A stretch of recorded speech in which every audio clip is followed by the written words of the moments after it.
greetings. On behalf of W for W Foundation, we welcome you to another session of Friday.Waters. We have been doing Friday.Waters for quite some time and we have crossed over 50 sessions now. So we are very proud to really bring this series to you. And in Friday.Waters, we have water talkies where we bring films, in Water Reading Club where we bring authors, which is today. We have Thesis Club where we bring research students and scholars, and we have Water Arts. So these sessions happen once in a month, and we take opportunities to bring people who are really working in alternate ways to talk about water apart from working on the ground. The focus of Water Reading Club session is to bring author and authors who have worked or who are working on books, novels, comics, and all kinds of manuscripts on the water matters in order to discuss with them the making of the book or novel or comic or other kind of monograph or manuscript, and understand from them the issues around the subject they have tried to cover in their text. Besides bringing interest in the water conversation, the session is also expected to increase the outreach of the manuscript or text in the water networks as well as in the society at large. In here, we try to really make it simple and bring the conversation in a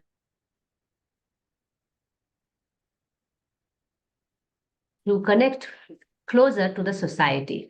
My name is Mansi Bal Bhargav, and today I shall discuss the making of the book, namely Assorted City, Equity, Justice and Politics in Urban Services Delivery. And to do the honor, we have with us the author of the book, Suptendu P. Biswas, and the book which we are going to discuss in detail and understand from Suptendu. And before that, let me just introduce him so that we are better placed to understand our author. Suptendu is an architect, urban designer, and planning professional involved in teaching, research, and consultancy. And this is where I also kind of relate with his work as well as background. He is a graduate from BE College Shepur and a postgraduate and doctorate from School of Planning and Architecture, New Delhi. He works on the built environment, urbanism, spatial equity, and sociology of culture. Suptendu is a recipient of National Scholarship from Government of India and a senior fellowship from the Ministry of Culture, Government of India. He's one of the partners of VSPB Associates, an architecture, urban design, and landscape firm in New Delhi. He's also visiting faculty in postgraduate planning courses at various places, just to name a few of them. To be honest, SPA Delhi is one of them, Sushant School of Art and Architecture, GTS Indraprasth University. He is also one of the founder trustees of the Trust for Sustainable Education and Action in Architecture, which I'm quite curious actually. And he's doing quite a lot of work they are based from Calcutta and New Delhi. And in professional careers spanning more than 2 decades, his projects have been presented, published, and exhibited in India and abroad. And he's written quite a few of interesting monographs, I must say, or manuscripts. And thanks, Suptendu, for accepting our invite to share your learning and writing experience with us. Welcome to our session, and let me just invite you to share your opening remarks on conceptualizing and making of the book. What inspired you or intrigued you to make this manuscript? And then we will dig further into the book and understand a little bit more from you. Over to you, Suptendu. Yeah, thank you, Mansi. Thanks for your introductions and also the invite and organizing everything in such a short time. This book is based on my doctoral thesis. When I did my thesis, and I did my PhD quite late, and not like consecutive as a usual progression of Yes. acquiring degrees. It's not like that. So it took some time. So, and after that, I thought that I will convert it into a book. Because it was done in Indian university, and it's a good idea to bring out a book so that it also gets larger visibility and wider critique. So that is another reason. But although my doctorate thesis was ready, but it took some time for me to write the book because the thesis is something else, and there are a lot of things to be cut down and things like that. Yes. So that's how the book started, and that's how the Mhm. book came out sometime back. I think it's 2015. It was published, Yes. and then now it is going for reprinting by Yes. another publications. So that is how it is. That's Yeah. the background of how the book started and conceptualized. That's the thing.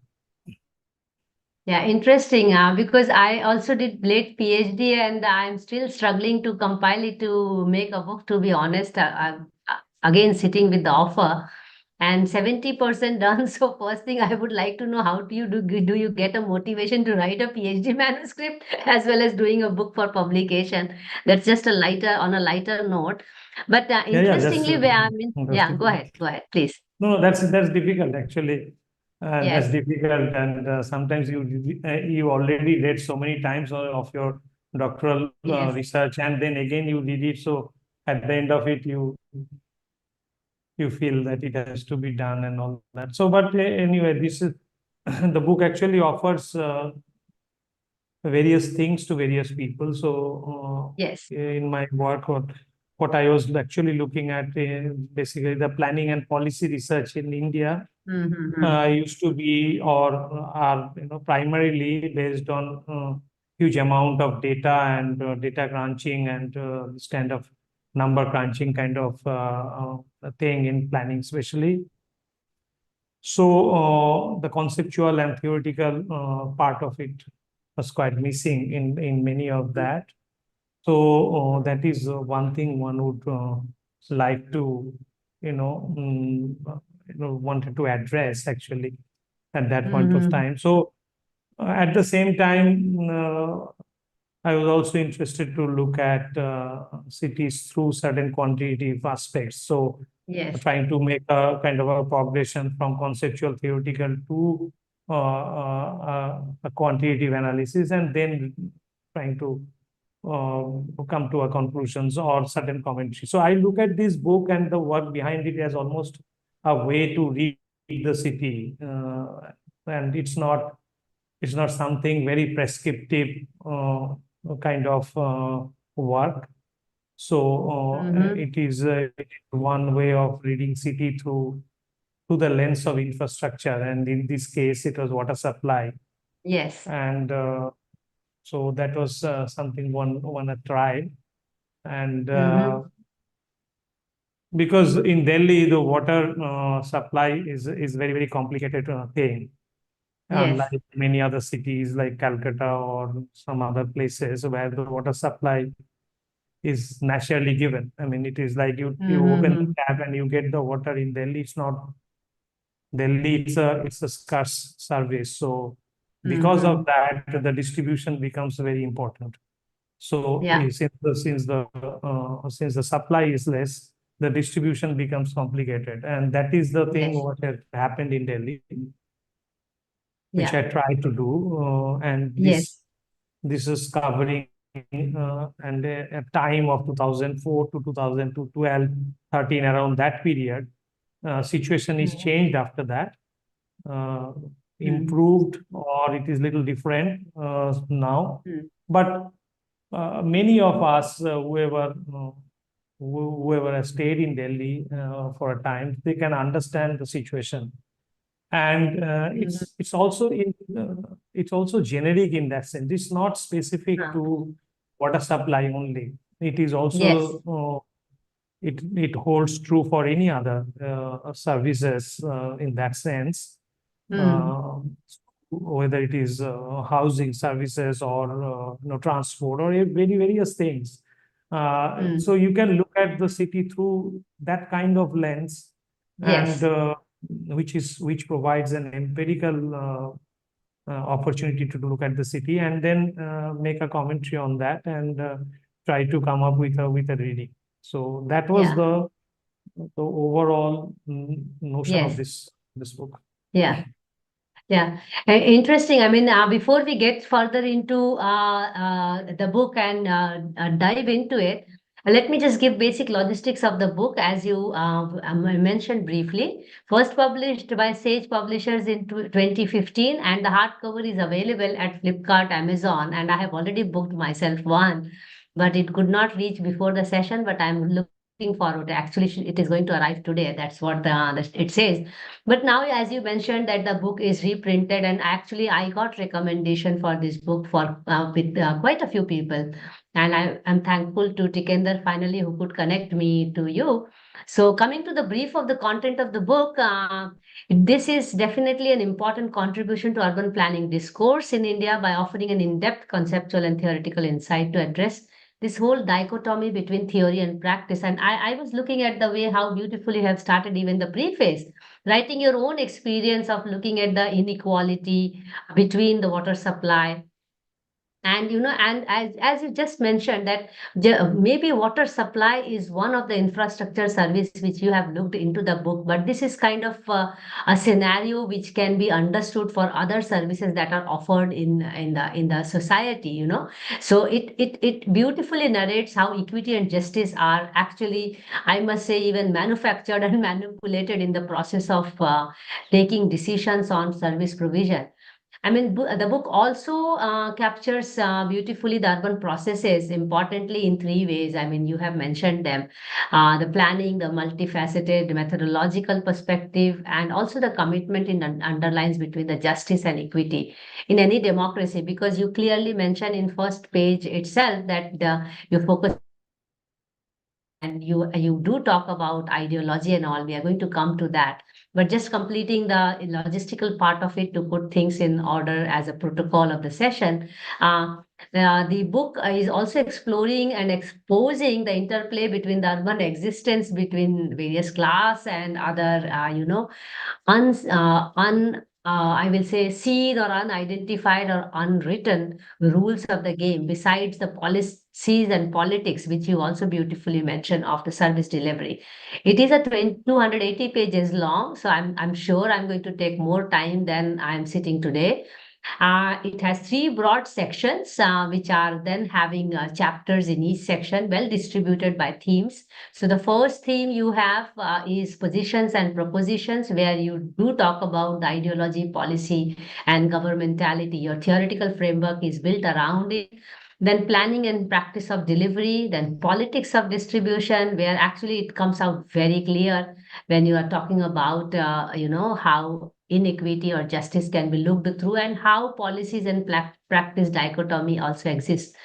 And then you get into the detail of the politics of distribution in the water supply in the second section of the book, where you talk about the spatial settings and methods of the study. Because as you rightly pointed out in your opening remark, that it is experimentative approach as well as quantitative, and you have good data to work on it. And the socio-economic spaces and property rights are captured in the second chapter of this section. Then water supply and socio-economic spaces, where you are talking about, again, looking at other aspects of service delivery. Then water supply, political funding, and then you also get into these aspects. Then the third section is actually looking at the assorted city itself, where you get into the politics of practice and its ambiguity. And your third pillar of research framework is on governmentality. And you do talk about equity, mosaics, and assorted city. So this is kind of a broad layout of the session. Now coming to the fundamental question, which you actually pose in your own terms in your chapter 1, where you are talking about this whole ideology, policy, and governmentality framework, which you call as IPG framework. And you look at the theoretical alliances between Marxist and the post-structuralist position.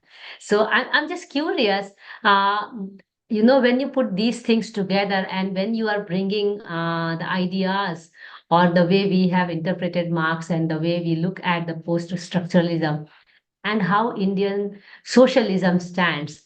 What's your take on this? See, it's a complex discussion. So I'll just put it in a simple way how one has Yes. approached it. One is that one looks at the socioeconomic space Yeah. rather than rather than class and all that, which Mm-hmm. is very much popular in Marxist discourse. I actually use the Mm. socioeconomic space as, because space is, Yes. for me, is an important, as an architect and urban designer. The Yes. space is a significant object in our discussion and understanding. So the socioeconomic space is the space occupied by certain kind of people. And I Yes. was looking at this property tax, because Delhi has this category of property tax, A, B, C, Mm. D, up to F and all that. So, Yes. which actually looks at urban morphological indicators and then try Mm. to look at it. I mean, which we call in a very popular parlance, posh and a Yes. colony, and not so posh colony, so and so forth, in that sense. So I was Slum and actually informal. We use slum and yes, informal. Yeah. yeah, that is also there. So I Mm. was actually looking at, I will come to that discussion. So I was actually Mm. looking at how, what are the situations of water in the sense of Mm-hmm. supply, and looking at a detailed questionnaire, seeing also level of satisfactions and other kind of indicators to really figure out that.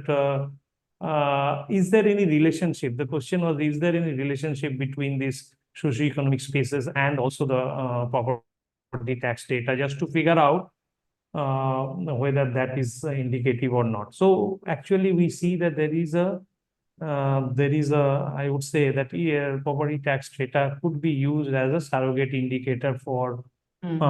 socioeconomic space, and is very clear in that sense, in terms of income, in terms of expenditure, in terms of spending on the education, and there are many other indicators which suggest that.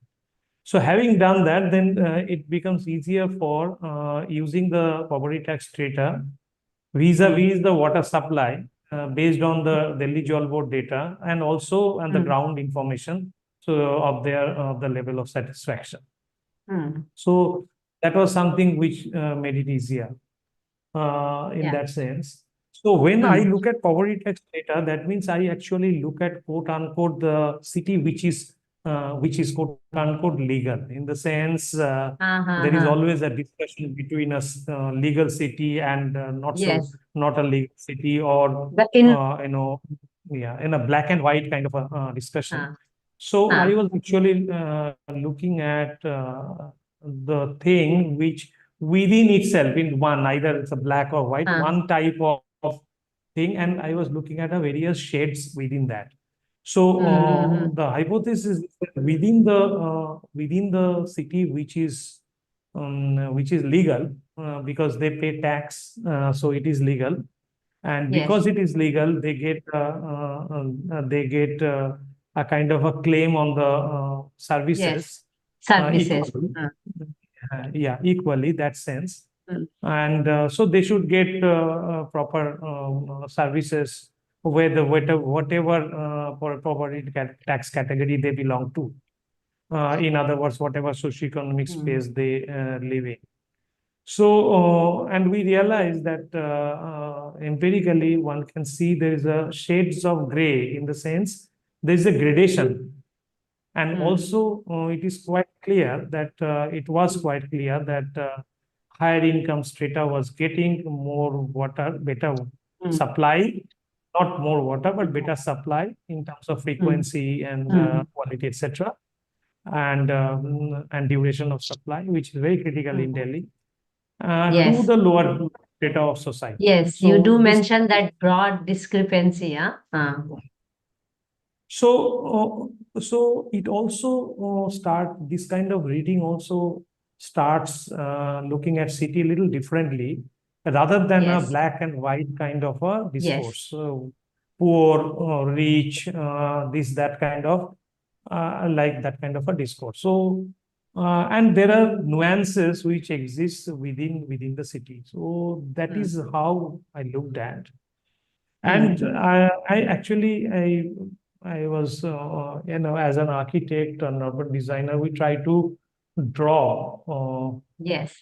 this thing, draw relationship, because the city is Mm. not about one kind of thing, but it Yes, has it's a not very, homogeneous. Yeah. it has a very interesting kind of a relationship, and Mm. try to make diagrams out of the relationship is Yes. something which is our I mean, which is our preoccupation as architects. Yes. Yes. So, and the second thing, what was there was this is looking at the framework, because the most of the city, the planning per se, because planning is a very, Mm. very social concept, in that Mm, sense. yes. And was planning was brought to India by two important gentlemen, and historically and later politically diverse. Yes. Uh, One was Jawaharlal Nehru, the other one was Subhash Chandra Bose. Yes. And because they are socialist inclinations and their fascinations Yes. for Russia and all that at that point of Yes. time. So the Congress started planning committee and all that. That's how the planning came into the picture. Yes. And so therefore, each ideology actually dictates certain kind Yeah. of planning which happens in that Yes. particular time. So that's how ideology came into the picture, though it is a very, very Martian concept, the Mm. ideology, but Mm. it can also be uh, used in this context, basically, because Yes. ideology only governs the policy. So if your Yes. ideology and the worldview changes, Mm. so your Mm. policy will also change. So Yes. that's how it happens. And Yes. there is one policy, one type of thing, the policy which is framed, and the policy which is implemented are a little bit different, because Yes. there is a ground reality which changes the policy, and that ground Yes. reality is the what I use this Michel Foucault's term as governmentality. Yes. It's almost like a Governmentality. Yes. firefighting. It's Yes. not governance. It is the Yes. mentality of the government, and to some Mm. extent, it is something like almost like a firefighting attitude. I mean, in a All the very time simple at term. that mode. Yeah. Yeah. Yeah. So I want to, sorry, go ahead. Go ahead. this whole thing, and when there's governmental policy and the implementation, the politics Mm. comes into the picture. So that is how Mm. the politics of distribution happens. So this is the broad Yes. kind of framework within which Yes. whole Yeah. discussion happens. So let me just go back to those three pillars, or your framework, which is based on, which is ideology, policy, and governmentality, and you briefly laid them out very simply, in a simple way for us. I still wish to go to your readings from Luis Althusser and Zizek, where you are talking about Marx Capital, and you really talk about ideology and ideological state apparatus, and were now telling how it works, and you do mention now in your speech about Nehruvian and Bosian, if I may use that word, way of looking at socialism. So idealistic in a democracy, we would like to really look at this whole, legitimizing democracy as social equity, social justice, and all those aspects. But then when it comes to really implementing it, you also talk about the politics as well as the policy of governmentality. So it's not that it's only that things on ground are and because the way they are, but it is also something which happens in the minds or in the politics or policies, where the whole service delivery is inherently, or let's say culturally, is also divided by class, caste, or we have seen ghettoism. I mean, we both come from urban design background. Whether we like it or not, the city itself is unknowingly or unintentionally divided into various layers. So if we look at this whole idealistic way of building a society, and then we come to a place like Delhi, where you mentioned in your own words that here there are people queuing up, fighting, and getting on the tanker, and here in my neighborhood areas where we are well-off people, there are leaking taps, and water is just flowing like Ganga beh rahi hai. I mean, where do we stand in service delivery? Let's say focusing on water supply today, because this study is already now near 2 decades, if I understand correctly, with your study and publication and post publication. Um, are we actually digressing from whole idea of socialism in the way the independent India perceived itself in terms of service delivery? What is your take of it? Because when we look at this whole, I mean, I'm just referring to your second work, all second major, pillar, and this whole disagreement, the rationality of disagreement between policy or politics. Where do you think we are really heading towards in legitimizing our own democracy? Because our divide is increasing every day. That is true. I mean, that is a much larger discussion, and Yes. is beyond really scope of my work in that Mm. sense. Uh, because see, there are two things. One is why politics is important. Politics is important is not Yes. about. I'm not talking about politicking. Mm. I'm not talking about political parties or so and so forth. I'm talking Mm. about Yes. politics as a problem. In democracy, there will be disagreement and there will be public discussion. So these are the two Yes. major things which happens in politics. And then what we call now the stakeholder discussion, Yes. etc., etc. These are some of the tools to actually address these issues of public discussion and also the Mm. issues of disagreement, Mm. how to address that and how to reach out to various people. So policy is not really something you sit Mm. in Nirman Bhavan or some Bhavan or some Yes. Vikas Yes. Vihar, decide it and Mm. then implement it by order. But also at the Mm. ground level, you look at it and engage with the people for whom it is made. So in that sense, the planning delivery is also changed to some extent. That is also Mm-hmm. there. How far that is truly executed and sincerely executed, Uh, that depends on particular case in point. mm. Now, second thing is, and that is why the politics is important, and the politics also Yes. is important because it decides the distribution mechanism in the sense that Mm. the decisions. So governmentality, for example, if I need to give, let's say, look at water supply, I need to give 135 LPCT everywhere, okay, to every person, Everybody, huh? to everybody, 135 liter per capita per day to everyone. So that doesn't happen. Some people get more, some people get less, some people happen. There are some technical points. Besides that, there are also non-technical points, which I call Yes. it as a politics of distribution. Mm. So it is not only about the water supply, it's also about the road improvement. Some part of the Yes. road is better, some part of the Yes. road is not good, depending on the politics of distribution, because Mm. certain groups are favored, certain groups are Mm. not so favored, depending on various reasons, whether it is vote Mm. bank or, as you are talking Mm. about, the alignment of certain class or certain caste or Yeah. that kind of thing. So there are maybe various reasons for it. Mm. So this is how the politics of distribution happens, and the governmentality actually comes into play in that sense. So, Mm. however good the policy is, if the Mm. implementation and the governmentality aspects are addressed, it cannot be Mm. done properly. Yes. Now, I also see when I teach as in Uh, planning or discuss in planning among the uh, planners and all, every planner actually tend to put the blame on implementation.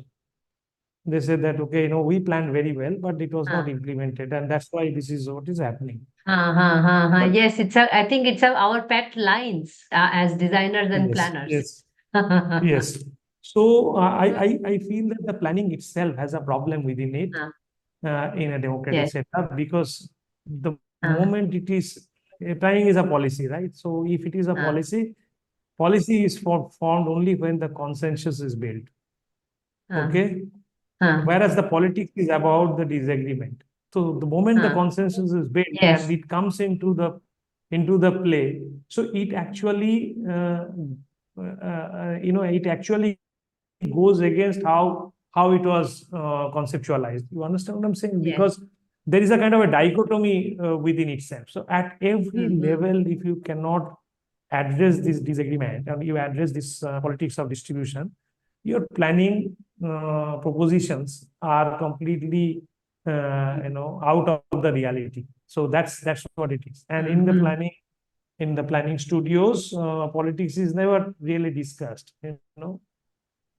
No, not Uh, discussed then, which is an which irony, actually, huh? In urban design yes, planning, which is politics irony. is kept aside. Yeah.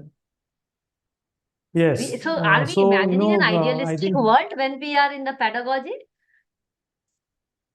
yes, no, yes, I mean, that yes or no, I won't say idealistic world, but I would rather say that, sometimes the technocrats thinks that they have all the answers Mm-hmm. and they are the smart and others don't understand. So there is a there is a problem. Most of these planning educations or maybe our design educations are procedural.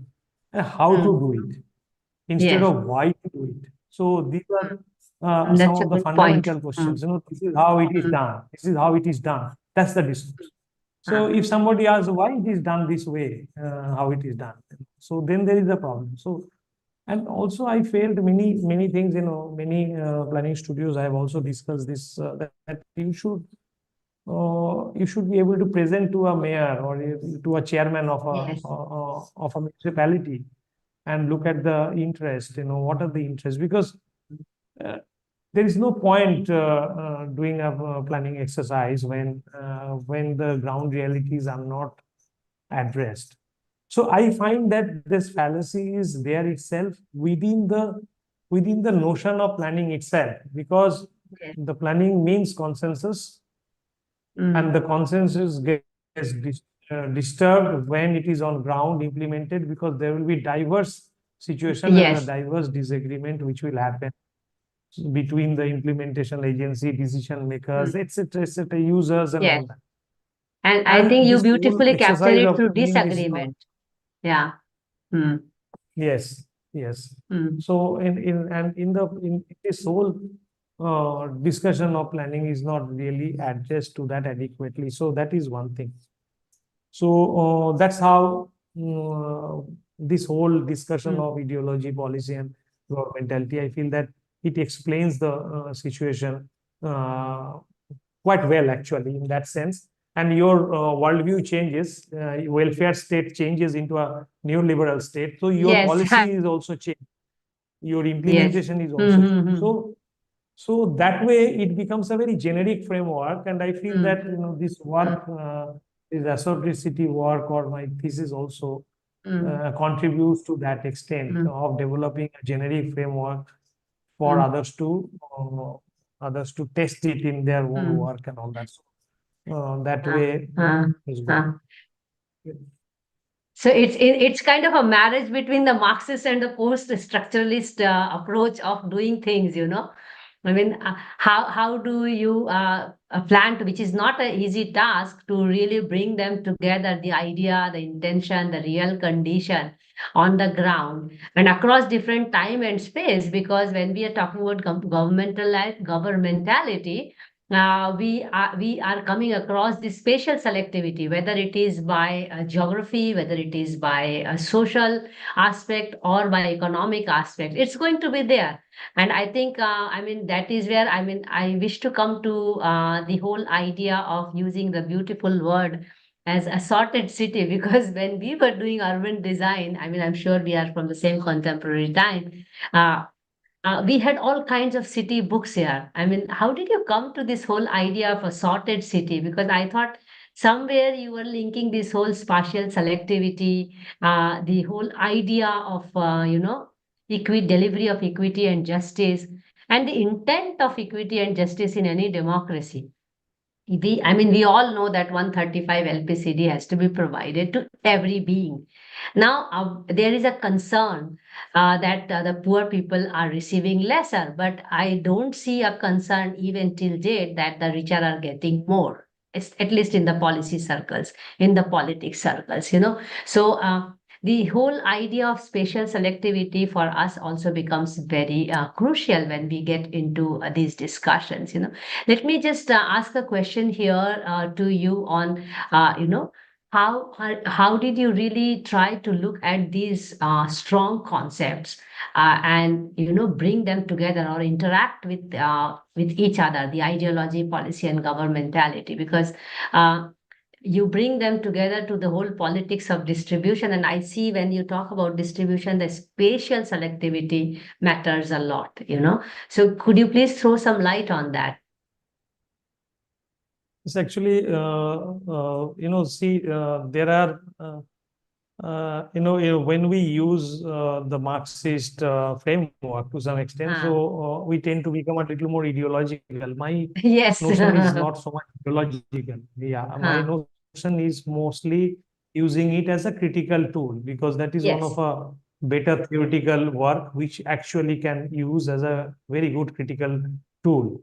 Yes. Because that is how it is. And ideology, for example, ideology is the idea that interpolates an individual. That means an idea that drives an individual is the ideology. I mean, this is a very simple way, and there is an extensive work done by Luis Althusser.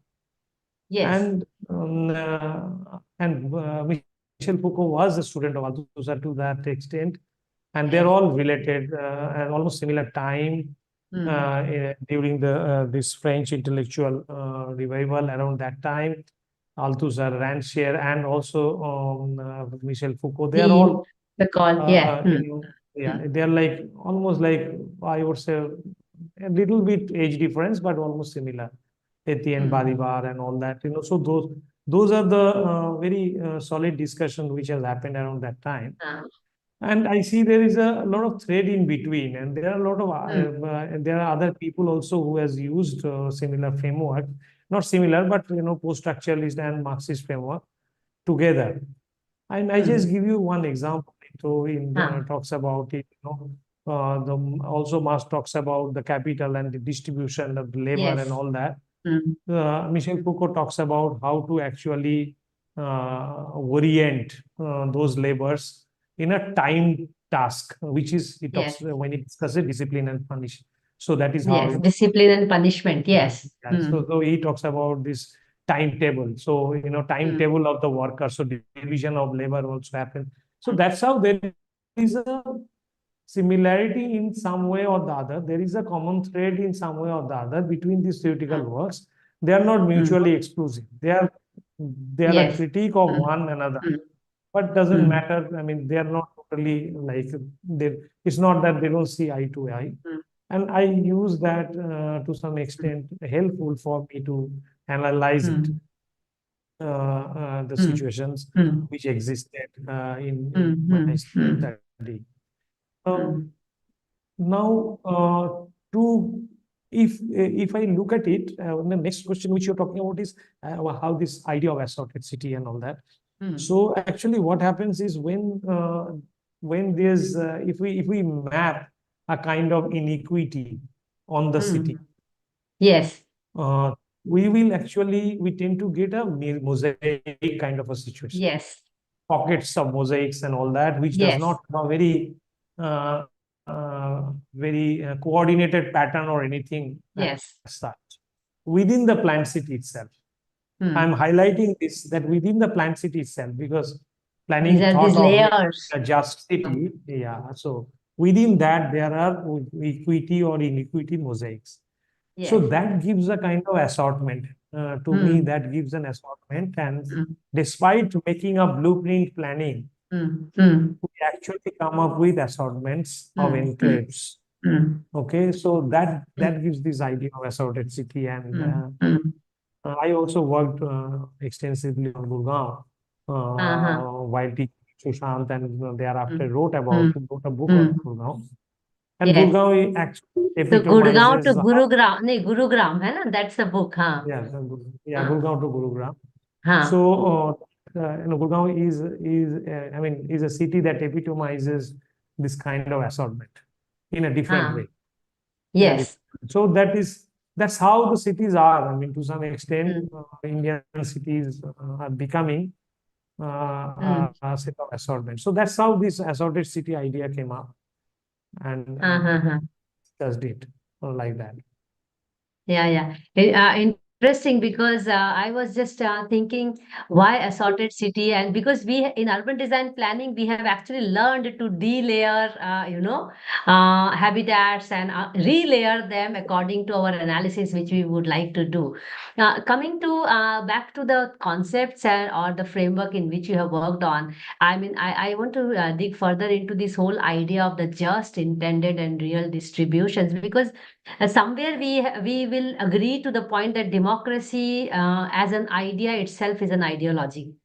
You know, everything, everybody is equal. Everybody has to be given some equal services, and everybody has the right. That itself is an ideological situation, which, uh, at least in my lifetime and reading lifetime, I don't think I have come across any society like that, if I have to be very honest in my little understanding.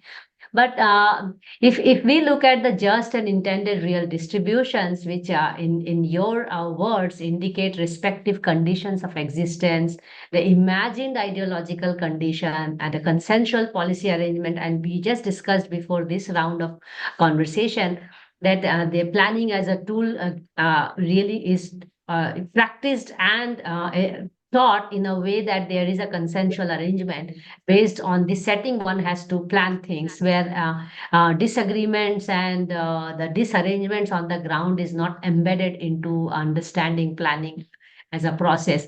So in this kind of situation and this imagined ideological condition, and then looking at this whole unpredictability of delivery services, which has politics and policy, how do you think we can really work way forward, in other words, to see that we can reduce this gap, or we can reduce the injustice that is there, or are we going to remain in this kind of assorted mosaic for all kinds of service delivery? I mean we can focus our discussion on water service delivery, but this mosaic is going to stay. So how far does this whole ideology of democracy itself is going to live longer? What's your take? I mean, it is just out of the context, probably out of the book, but I wish to really link the democracy part back into provision, and simple provision. 135-liter LPCD everybody should get in this country. And we see that poor people eventually end up paying more per liter than an average middle class and upper class. So one thing is that they get less water, and the other thing is that they pay more than what we pay. So over Yes, to that's you. right. That's Uh, right. That is called poverty premium. So yes. that has been Poverty premium. discussed. Yes, you will use Yeah, that that word has as well. Yes. that has been discussed elsewhere by other Yes. people, management people, that how they do it Mm. actually in the slums and all those Uh, areas where the regular water uh, supply is not available.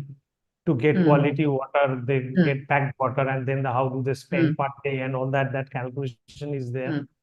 mm, My this discussion is when any supply, mm, any services, when it mm, is scarce, because economics works with that.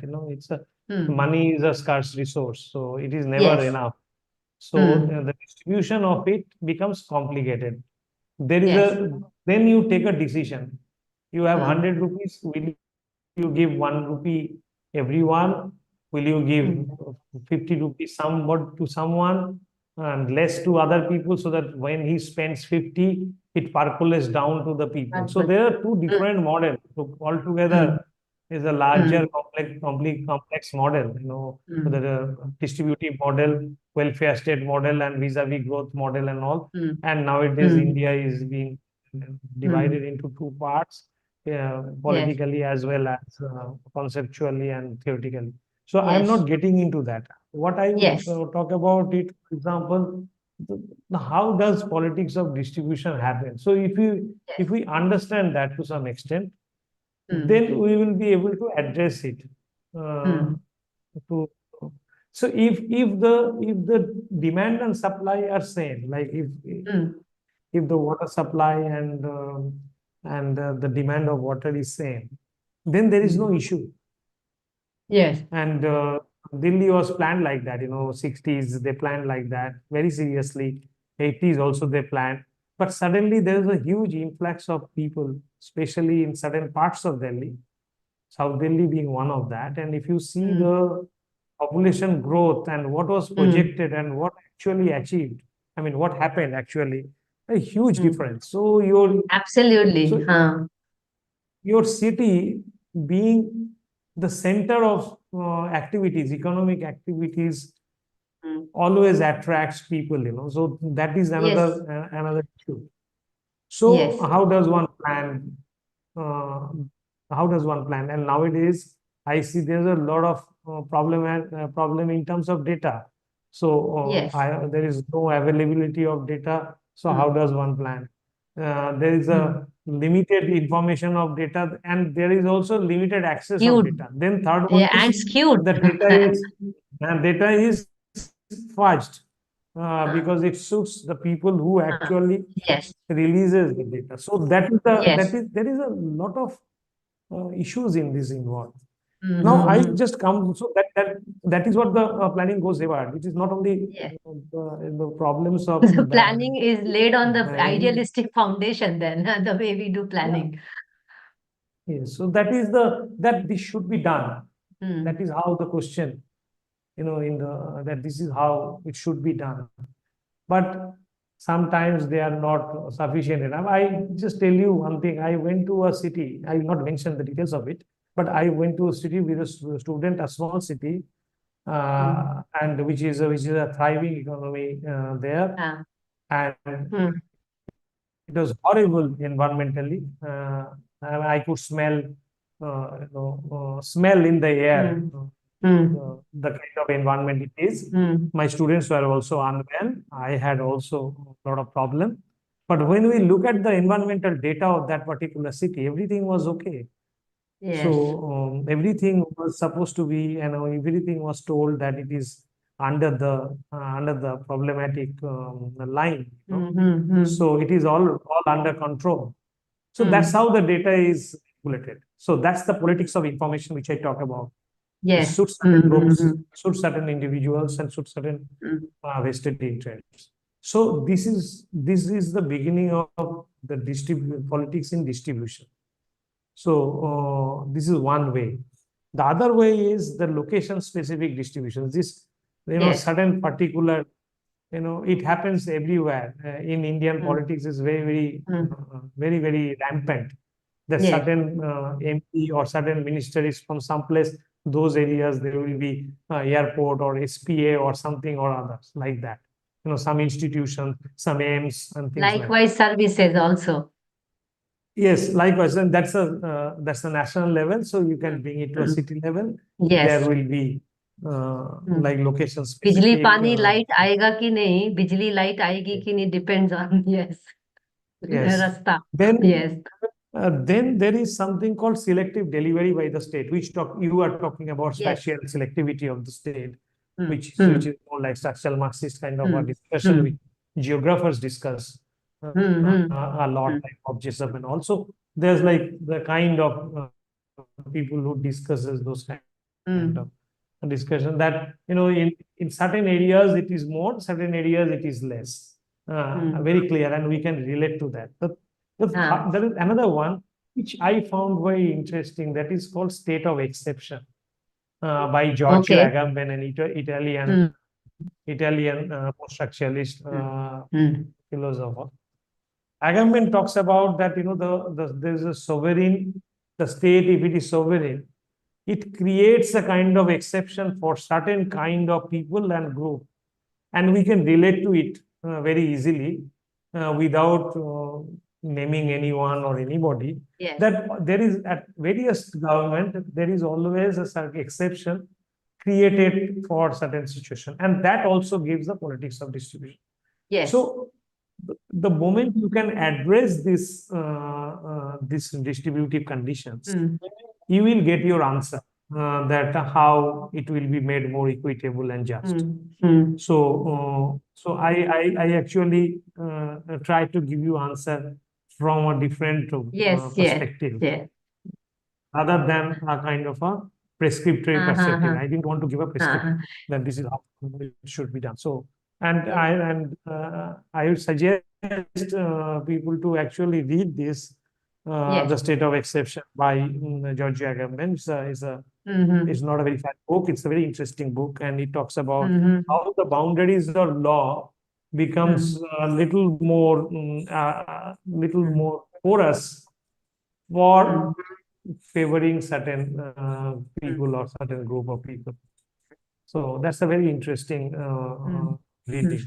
So, You know, mm. Go so ahead. this is my take. This is my take. Mm. Sure.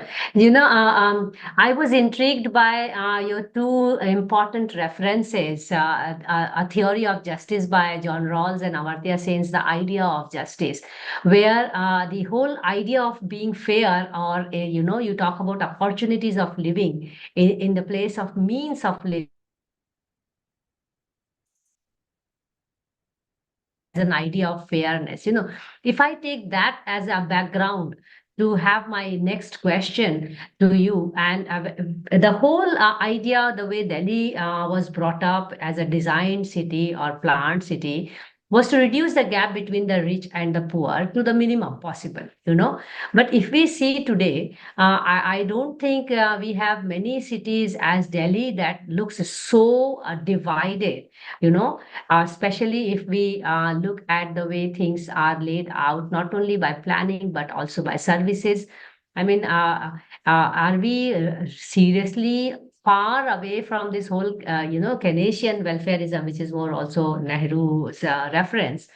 But let's say we stick to that as an idea of planning of a city, that we should have some ideology to plan cities, some commitment as a politics or as a policy for it. And if we look at that and then relate it with the urban context of Delhi, and because you also have the new Delhi master plan in place now, so do you think as a planning process, now we are embedding these things further, or doing some course correction, or what are the new norms of practice? I mean, you have covered post independence, the whole, I will say, birth of Delhi and birth of and the progress of service delivery. So let me just see, what's your take on that in the master plan process? See, master plan process in that sense, as I was talking about, it's a welfare, say, socialist kind of a process, and Yes, the people who have discussed extensively, I have also discussed, but people like Ravi Sundaram and all, they have discussed yes, extensively in his book Pirate Modernity, and looked at Delhi master plan, and there are many others also. So master plan, if we see that, and sometimes in this, there are a lot of discussions about the master plan. Delhi master plan is not good, and this, that, and others. The yes, intentions of the master plan, yes, one needs to see, and the intentions of the master yes. plan is something which is for a just distribution to some extent. Mm, Yes, because it is a redistributive model, that you have more land, I have less land, and the government acquires the land and then redistribute it, creating uh, creating a situation in which people, there is not so much of, I would say, that mm, discrepancy in terms of land ownership. mm, So mm, that is mm, how it is. Then mm, then start looking at the how to develop neighborhood, how to develop mm, green spaces, these and that, and all those kinds of things. mm, So there it starts with the redistribution of land, mm. which is to some extent redistribution of income, which is more or less like Yes, a like that kind of an ideological, on the similar ideological contour. yes, So which is more socialist kind of thing. And yes, the government of India was like that at that point of time. Over a period, it has changed its stance, yes. changed because of the world around us also changed. So Has changed. Yes, the government also changed their policy. Now it is like also trying to create ambition, yes. that you can earn more, Mm, and then if you earn more, you spend, and then through that spending, it percolates, which is more like yes, a uh, trickling down kind of A economic more model. capitalistic model, I will say. Yeah, it's like that, and there is a discussion. This Mm, same Bhagavati debate is one of the mm, most famous in that line. Now, mm, if we go back to, mm. so that is how the Delhi master plan started. I mean, to Yes. begin with, that is the Delhi Mm, master plan started, and the way Delhi is planned and the way Gurgaon is evolved, one can see these two situations: the yes. India And also before it's a good 90s and India comparison. after 90s. Yeah, India before Mm. 90s and India after 90s. So it must be So that quite is how it intriguing is. for you to work in these two contexts and look at the difference, because you really captured very well how the selectivity comes out in distribution and delivery of services, for that matter, where you're focusing on this. And you also talk about how the delivery get affected by the spaces inhabited by groups of people, and that is where you use the idea of socio-economic space in your work, and I think it's heavily used in your book, socio-economic space, and this whole unevenness of service delivery, for that matter, is how socio-economic space is, influencing it. So just taking the last question to you, and if there are any questions from the participants, you please raise your hand. We can take one or two questions from you, because it's more to discuss with him and understand and also promote the beautiful piece of work, I must say. Please pose your question in the chat box, or you may raise your hand simply and ask Suptendu if you have any queries, or if you are curious to know something more. You do talk about the intended city, the real city on ground, and and then I see that we already discussed the assorted city, which you talk about, this whole mosaic of different layers. you know uh, you have wonderful rich resource of reference in your work. So from real city, intended city, assorted city, you do capture the whole idea of two city notion in your work. So some last remarks from you on this whole two city, and are we at some point in time, intentionally we are, but in implementation point of view, are we really inching towards closing the gap in the city which we have? I mean, in Yeah, policy I mean, intentions are there to close the gap, and the planning intention is also to close the gap. So this is my last question to you. Yeah. see, I actually, what I was also trying to talk about is these intentions when we are talking about, let's say, just intentions or the closing the gap and all that. Actually, Mm-hmm. this implementation part, I mean, no, I will not say the Mm-hmm. implementation and planning are two different things. Planning also Mm-hmm. includes implementation. Uh-huh. So, unless and until it is done, it cannot be possible. I mean, Mm-hmm. architects also design houses or buildings, or depending on the kind of budget one does have, your client has. Yes. So you Mm-hmm. also implement accordingly, depending on the kind of workmanship available, materials available, etc., etc. So planning also should be done in that sense, that Yes. you plan not what should be done, but plan what is to it can be done. That is also important. That something Mm-hmm. sometimes is not possible to be done something, and therefore the Mm. moment the gap of intention and the real becomes too Mm. much, then Yes. comes the politics come in a different way. Of Then distribution. Huh. yes. So if your intention and the real situations are less, the gap is Mm. less. That means your Mm. intentions are also geared towards the real Mm. situation. Then Mm. the politics of manipulation will not be there as much as it would have been otherwise. Okay. Mm-hmm. So We have that to is hope that is for that is what that. I think. We have to hope Sorry. for closing the gap, because as an idea, or idealistically, planning and even policies aim for that. If there are no questions for Suptendu, I would like to take the opportunity to also thank him again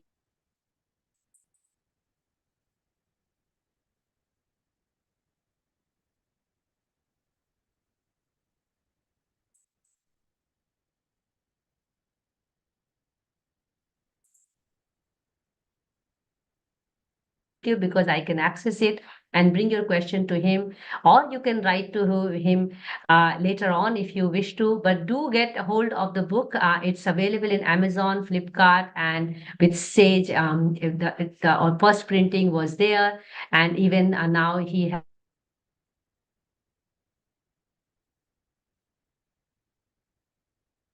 So before I let him go, let me just first announce our next Friday session, which is Friday.Waters on Thesis Club on January 19 at 5 p.m. IST on wastewater treatment with a clean and green bioreactor chaferol, which is a kind of an innovation by Ashraf Bhatt from Jammu and Kashmir. And the next week, Wednesdays for Water, which is our signature series on January 17th at 5 p.m. IST. Do join us for the biodiversity series, which is the last session of the series, which ran for 1 year. We are talking about aqua aviators, which is water birds, and looking at their ecological significance and conversation.